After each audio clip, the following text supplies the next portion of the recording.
Hello and welcome to the How to Exit podcast. I'm Ron Skelton, your host, and today I'm here with Wayne Mullins. Wayne is the CEO of Ugly Mug Marketing, and we're going to talk about the differences in marketing when you're trying to scale or trying to sell the company or succession and all the different aspects of marketing. So, welcome to the show, Wayne. Thank you so much, Ron. I'm excited for our chat today. So let's just start with the origin story. Kind of, how did you get into this space? How did you end up, the CEO of Ugly Mug Marketing? Okay. So it started for me with Zig Ziglar. So my parents gave me some CDs by Zig Ziglar back one year for Christmas, and Zig started me down the path towards sales.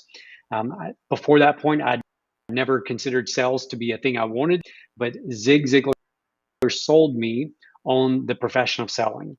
And so that point forward, that was a pivotal moment in my life. When I graduated from school, the first job I got was in sales. And when I started on, I was absolutely terrible.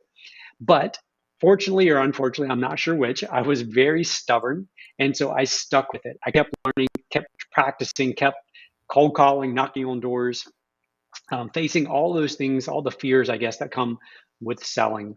And over time, I actually got good at this thing called selling. And it was as a result of getting good at that thing called selling that I noticed this very interesting thing happen.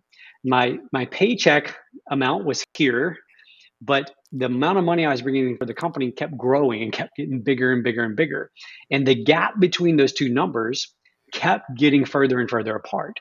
And it was because of that gap growing that I had this dangerous thought in my head. What if I went and did something for myself?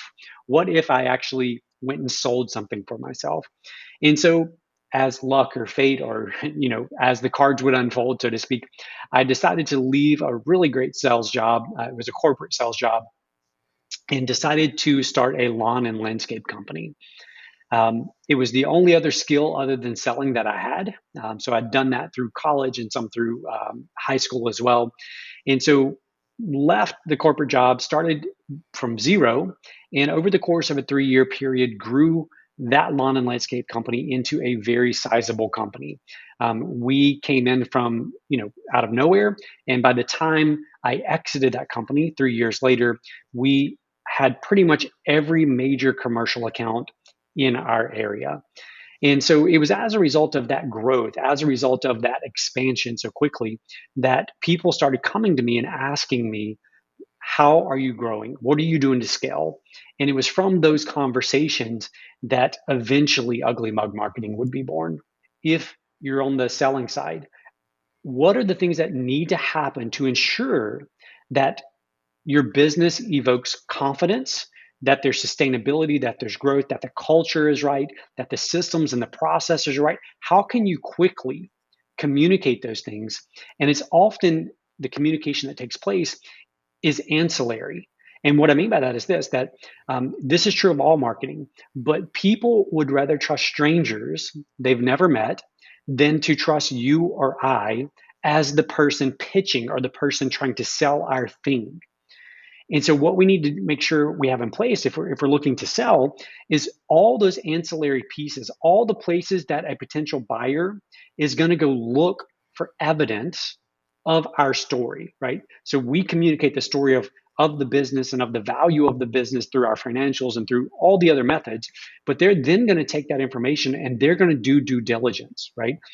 And so we have to begin looking at the peripheral areas.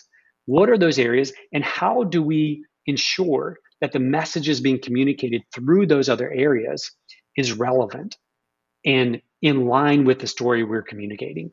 What are the things they need to start shifting and changing if they're thinking about, handing over the reins to somebody else, either through a sale or even succession, right? Yeah, so I would say that there's a difference in approach between the sell and the succession. And the reason is you're going to communicate to different audiences. And so the most effective marketing is the marketing that speaks directly to the desires, to the frustrations, to the pain points, to all of those things, to the specific audience that we're trying to convince, whether to buy or to take the reins of the company if we're doing succession planning. And so step one is making sure that we understand what we're after, because the way you communicate is going to vary based on succession or sell. So let's start with succession real quick. So one of the things that I think is so important in succession is that um, if as an entrepreneur, if you know that you're building a legacy piece that you want to stay in the family, or you want to turn over to employees as an ESOP or something, um, we need to have a much longer runway to ensure the longevity of that company, because ideally we're probably going to be promoting or transferring ownership within some way, right? So it's succession within. And so for us as entrepreneurs, that becomes a longer process, a longer runway of training, of ensuring the values are the values, and they represent the team, they represent the leadership.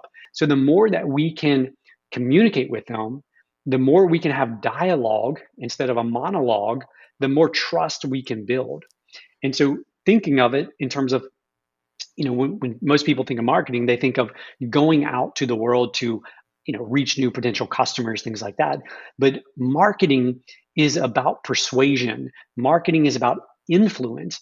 And so in those phases, in those transition phases, the true work is actually a lot of the marketing work. It's a lot of the internal marketing work, ensuring that we're persuading, ensuring that we're convincing, and ensuring at the end of the day that trust is being communicated.